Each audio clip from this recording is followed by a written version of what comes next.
Welcome back to the channel, friends. And if this is your first time here, I'm genuinely glad you stumbled in. You've arrived at a cozy corner of the internet where I tell long, calming, fantastical stories about history that could have been, but probably wasn't. Or maybe it was, and the textbooks just forgot to mention the sorcerers, the ghosts, or the centaurs. Either way, you're in good company. Each episode here is one full story, followed by the soft crackling of a fire to help you drift off into sleep. Now, I should say I've been experimenting with how long these episodes should be. Some of you have told me you prefer one long story per night, while others like the idea of a few shorter tales stitched together. So, I'll put it to you again. Would you like more stories per episode? Or one really deep, richly told story? Let me know in the comments. I really do read them, and they help shape what we make next. And hey, if you're new here, think of this as a campfire, only indoors, without the smoke in your eyes, and with a storyteller who occasionally makes bad jokes to keep himself awake. All you need to do is listen, get cozy, and if you drift off halfway through, don't worry. I won't take it personally. That's kind of the point. Tonight's story takes us back to the ancient world, to the glittering jewel of knowledge that was Alexandria. You probably know the famous tale. Julius Caesar, besieging the city, set fire to ships in the harbor, and the flames spread to the library, accidentally destroying one of the greatest repositories of knowledge the world had ever seen. That's the version we all learn. But what if I told you that wasn't the truth? That Caesar's flames were only the cover, the excuse history would remember, while the real reason the library burned was darker, stranger, and more deliberate. A battle not of armies, but of sorcerers. A final duel between two factions who could not allow the other to triumph, because in the deepest chamber of the library was hidden a scroll unlike any other. A scroll said to contain the power to rewrite time itself. So tonight, we'll walk into the streets of Alexandria, hear the waves breaking in the harbor, and step through the bronze doors of the great library to witness a secret history. And if you listen closely, maybe you'll hear the faint crackle of fire, not just of parchment burning, but of time unraveling. Fire crackling fades in, soft and steady, warm but not too loud. Alexandria, in the year 48. BCE was a city of contradictions. It glittered with marble colonnades and golden statues, but in the alleys, you could hear the clash of languages: Greek, Egyptian, Hebrew, Aramaic, Latin, all mingling like smoke. The city was a crossroads of the known world, and nowhere was this more true than in the great library. Its halls stretched like palaces, shelves stacked floor to ceiling with papyrus scrolls and bound volumes from every land.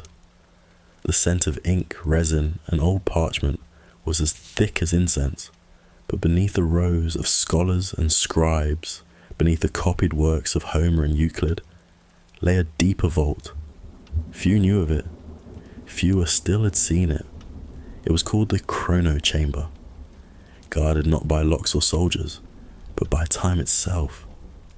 Steps leading down to it, warped subtly, so you might descend one day and emerge weeks later, or feel your hair turn grey between one stair and the next.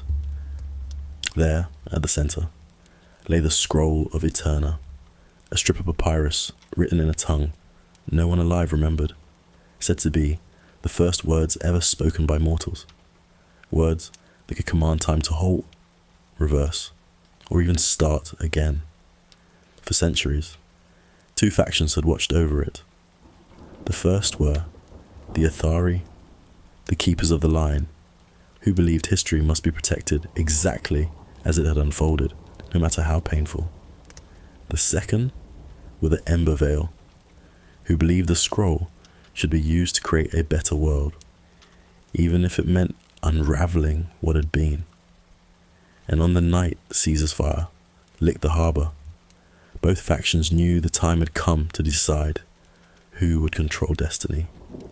Up in the marble atrium, among the busy scribes, walked a woman named Callista.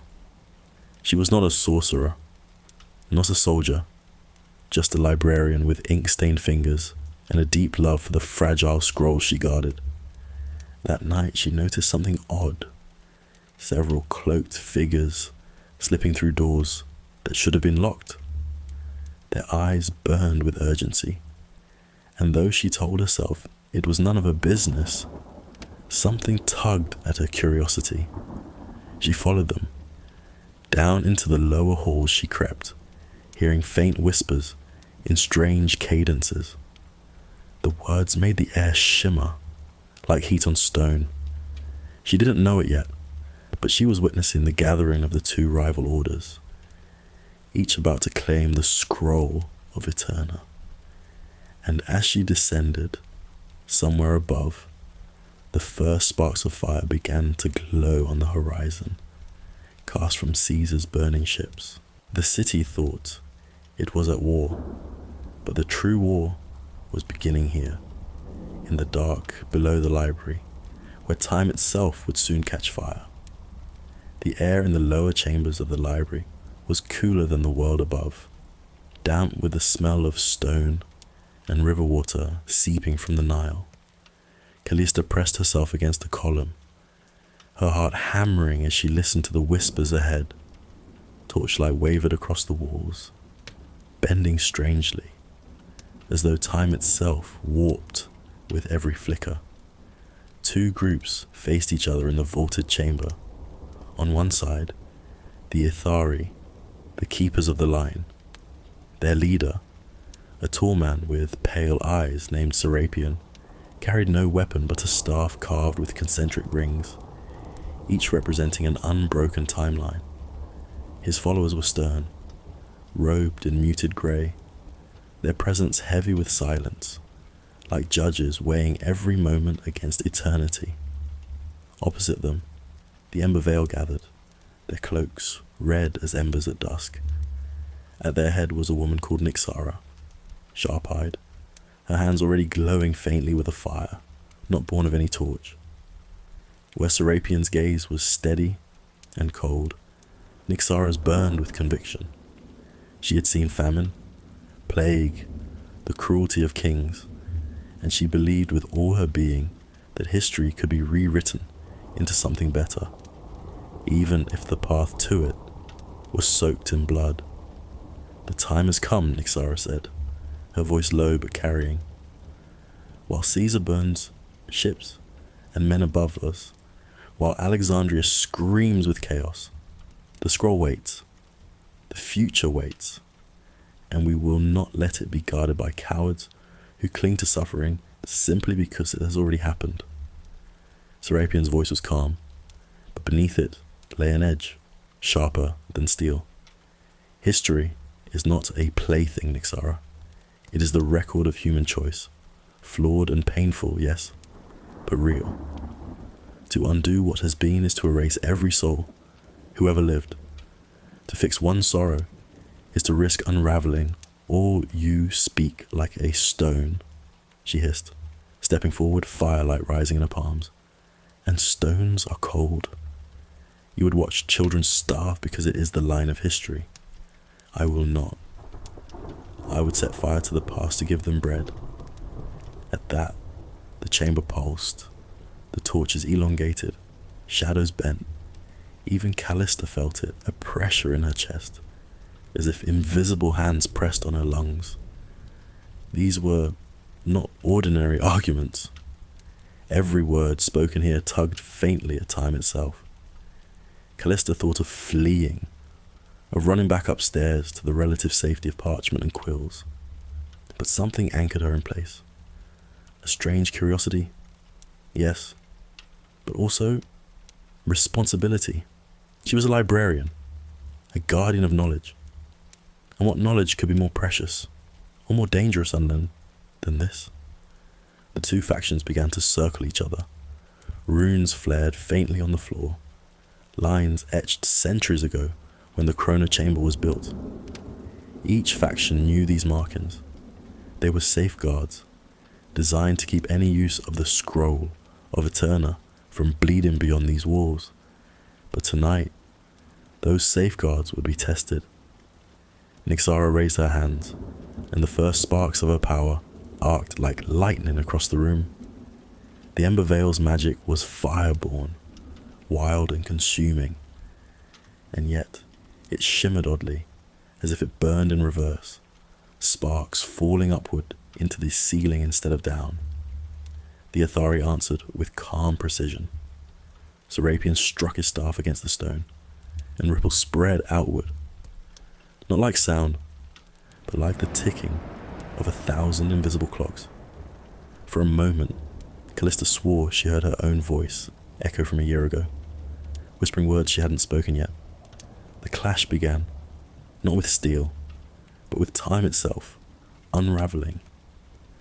A young man of the Ember Veil lunged forward, fire bursting from his arms, but before the flame could touch his target, Serapion's follower raised a hand and the fire froze midair, hanging in the chamber like glass. Then, with a motion, the flame collapsed into smoke, as if it had already burned itself out centuries ago. But the Ember Veil did not falter. They were too many, too desperate. Their spells ripped holes in the air, bending torches sideways, making shadows fight against their owners. The chamber filled with a roaring that was not sound but time straining like a taut rope. Callista gasped as she saw a table split into two versions of itself, one new and polished, the other ancient and rotted, existing side by side. A scribe's notes flickered between languages, as though written and rewritten across centuries and seconds. And in the midst of it, the scroll of Eterna itself stirred.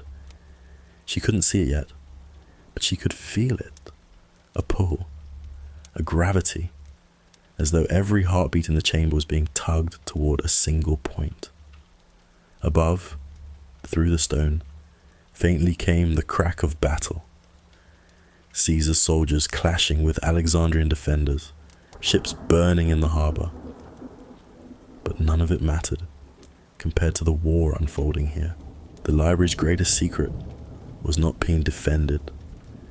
It was being torn in two. Callista stepped forward without meaning to, the glow of fire and frozen time reflecting in her wide eyes. She whispered, almost to herself, "If this is history, what will be left for us to remember?" Neither faction heard her. They were already preparing their final moves. The chamber shuddered, as if the stones themselves remembered too much. Dust cascaded from the ceiling, and the runes carved into the floor glowed brighter, straining to contain the magic. For a moment, Callista feared the entire library might sink into the Nile. Nyxara advanced, fire coiling around her arms, her eyes glowing with a terrible light. "Open the scroll," she commanded her followers. "If Serapion will not yield, then we will take the future into our hands." Serapion's staff struck the ground again, and the sound was like the tolling of an immense bell. Time wavered. One of the Ember Veil stumbled forward, suddenly aged 50 years in an instant. His companions caught him, horrified, but Nyxara did not flinch. Her resolve was unshakable. "The future does not belong to the cautious," she said, and hurled a stream of flame. But Serapion was ready. He raised his hand and the flame reversed, spiraling back into Nyxara's grasp until it seared her palm. She hissed, but did not scream, only closed her fist tighter, absorbing the pain like fuel. The scroll of Eterna pulsed again, louder this time. Though hidden deep in its case, sealed in a golden chest and scribed with warnings, its presence pressed on every mind. It wanted to be opened, or perhaps it wanted to be destroyed. Callista couldn't tell. The factions collided in earnest. The chamber became a storm of contradictions, flames that froze, shadows that spoke, faces aging and unaging in seconds. A man swung a sword and struck not his enemy, but his own reflection from another year. The runes groaned with every strike, holding the chaos just barely within the chamber's walls.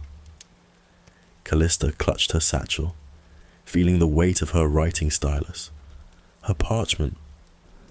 She wanted to flee, but some force, perhaps curiosity, perhaps duty, kept her rooted. She was a witness to history, even if history itself was being rewritten before her eyes. Suddenly, Serapion and Nyxara locked eyes across the chaos. Their followers faltered, sensing that the true battle was between these two alone. "You were one of us once," Serapion said. "You swore the oath of the Ithari." To preserve the line, Nyxara's laugh was bitter, echoing strangely as the chamber bent around her. "I swore to preserve life." "You twist words. You preserve suffering. You would gamble with all of creation," he thundered, "and you would let creation rot rather than risk changing it." She shot back. Their voices crashed like thunder, and the scroll's chest shook. Golden clasp trembled, sparks leaping from the seals. Callista's breath caught. If either side opened it, what would happen? A rewritten world. Oblivion.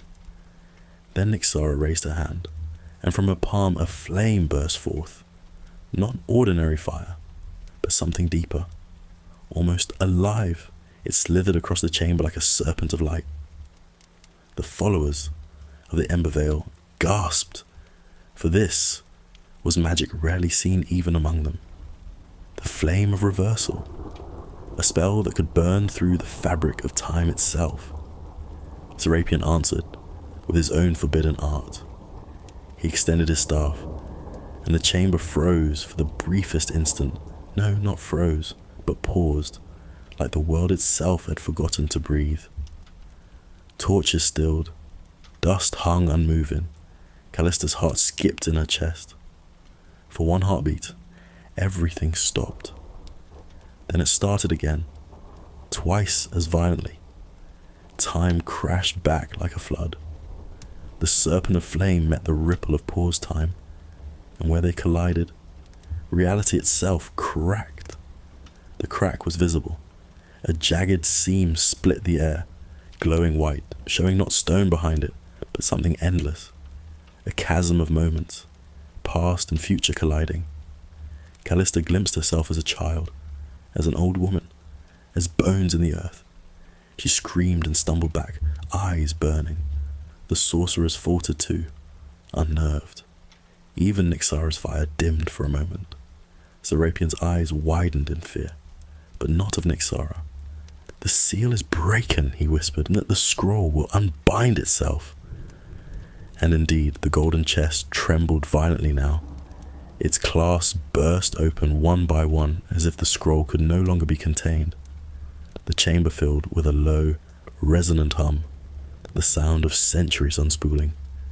Nyxara stretched out her hand, tears mingling with the sweat on her face. "Do you not see? This is our chance. The future is open to us." Serapion shook his head, gripping his staff like a lifeline. "This is the end, Nyxara. If it opens, there will be no future." And then, before either could reach the chest, Callista stumbled forward. She did not know why. Her hands moved of their own accord, driven by terror and instinct. She seized the chest, slamming it shut with all her strength. A blast of power surged through her. She cried out, falling to her knees, but somehow the clasp snapped back into place. The scroll was sealed again, but the chamber could not hold the backlash. Flames erupted from the walls. Scrolls above, thousands of them, ignited as if the fire leapt through stone. The great library itself began to burn. Nyxara screamed in rage, striking at Serapion. Serapion raised his staff to block, but both were consumed in the torrent of fire and collapsing stone. Their factions fell with them, locked in battle even as the library collapsed. Callista, coughing and blinded by smoke, crawled toward the stairs. She could hear the world above collapsing. Scholars screaming, guards shouting, scrolls turning to ash. She knew she had only moments to escape. Behind her, the chamber crumbled. The runes flared one last time, sealing the scroll in its chest with a final pulse of light. And then, as if history itself demanded it, the fire spread unchecked. Alexandria's beacon of knowledge, centuries of thought, crumbled into cinders. Not by Caesar's hand, but by a war too dangerous to remember. The smoke was everywhere. It poured from the stone steps, in thick choking waves, carrying with it the scent of burned papyrus, ink and flesh. Callista's lungs screamed with every breath, but she clawed her way upward, her fingernails scraping grooves into the stone. Above her, chaos reigned. The great library, the pride of Alexandria, the lighthouse of human knowledge, was now an inferno. Scrolls that had been painstakingly copied by generations of scribes whirled through the air like burning birds, embers fluttering down upon terrified scholars as they tried in vain to smother flames with their robes. She stumbled into the main hall, eyes stinging, ears filled with a roar of fire. The great cedar beams, carved with wisdom sayings in dozens of tongues, groaned and splintered. Statues of gods cracked under the heat. A marble bust of Hermes toppled, shattering across the floor. "Callista!" a voice shouted through the haze. She turned, blinking, to see her fellow scribe, Menes, his face streaked with soot. He gripped her shoulders. "The Romans! They'll say it was them." She coughed violently, clinging to him. "It wasn't them," she gasped. "It was sorcery." Menes shook his head frantically. "No one will believe that.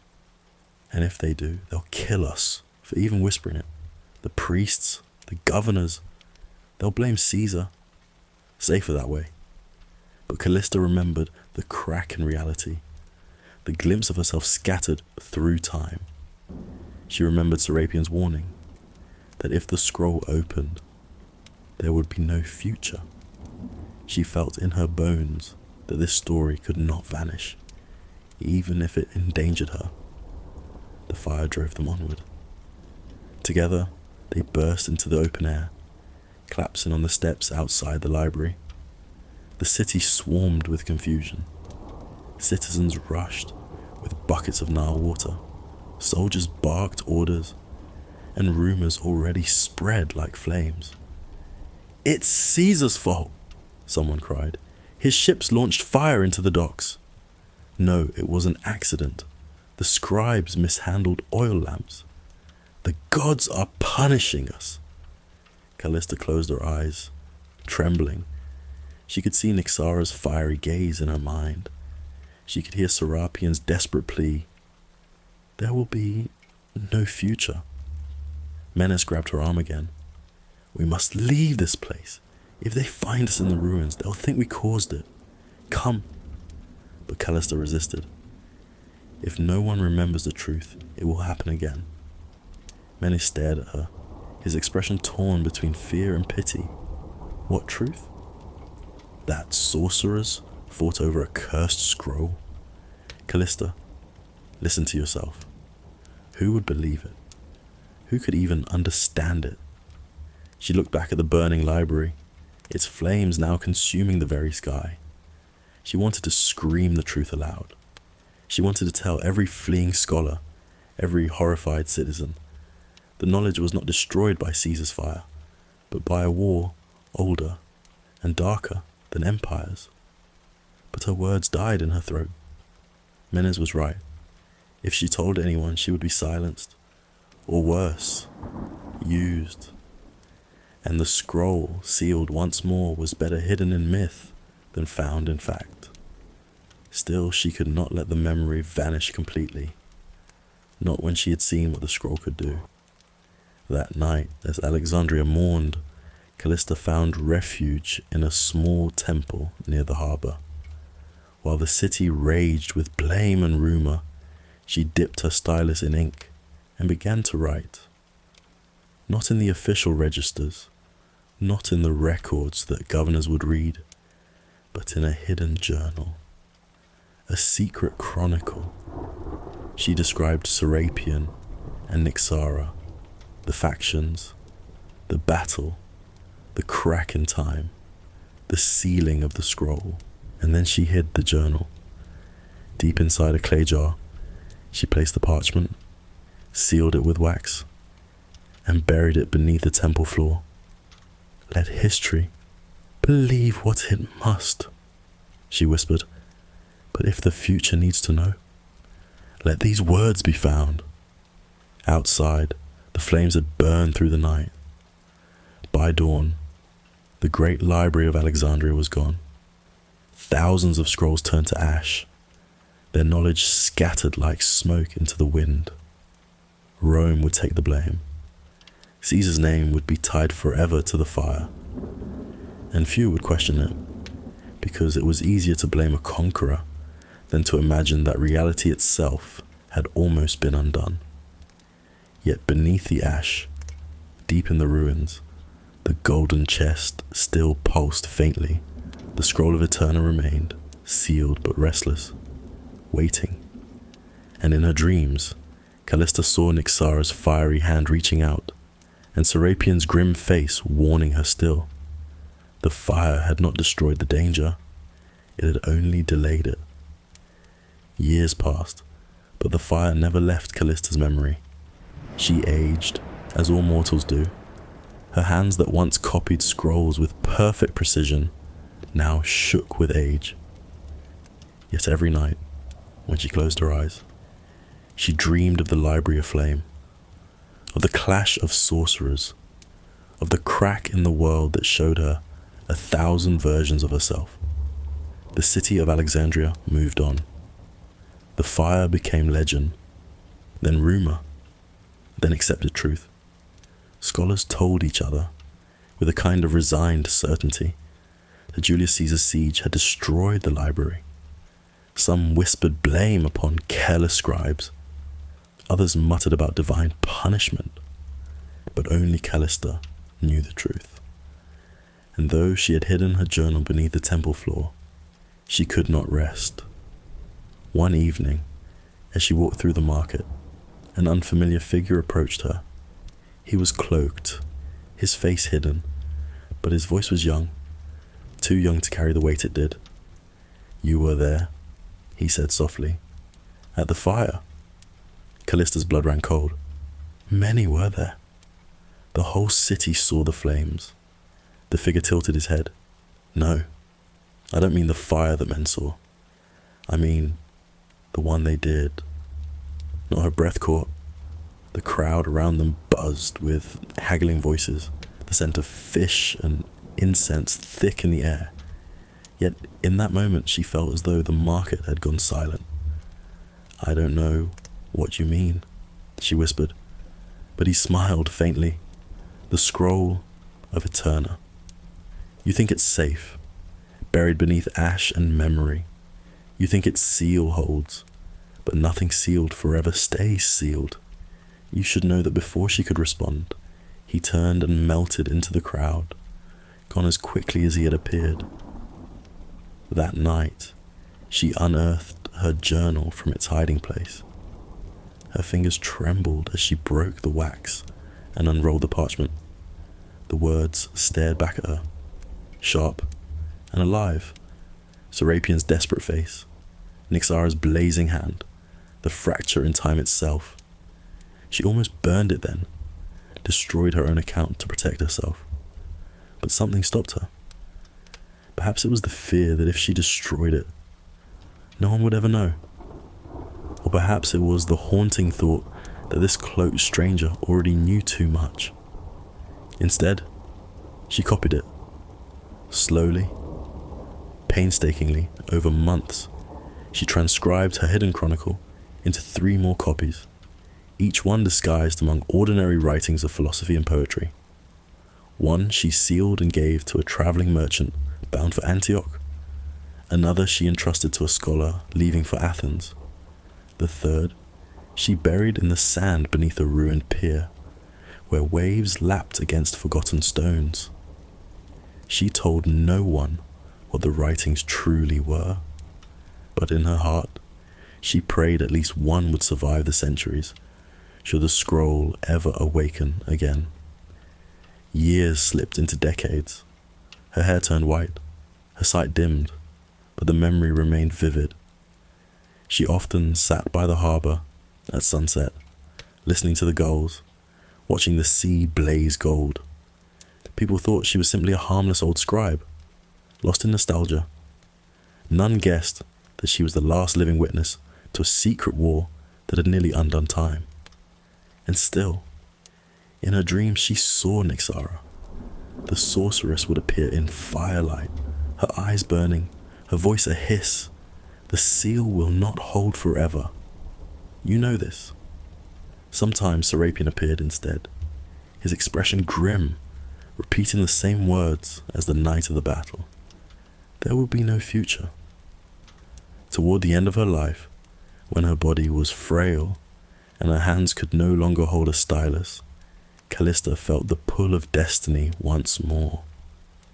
A great storm rose over Alexandria, lightning splitting the sky, thunder shaking the earth, and in a small, dimly lit chamber, she dreamed of the library again, but this time, not as ruin. She dreamed of its halls restored, its shelves brimming with knowledge, and the scroll glowing faintly at the center. Waiting, she awoke with tears in her eyes. For the first time in decades, she felt peace. Perhaps the scroll would remain hidden. Perhaps humanity would never uncover its dangerous promise. Or perhaps, one day, long after her bones had turned to dust, someone would stumble upon her hidden chronicle and understand. When Callista passed, the city barely noticed. Another scribe gone, another life folded into the sands of time. But deep beneath temples and piers, sealed in clay jars and hidden among false manuscripts, her warnings waited.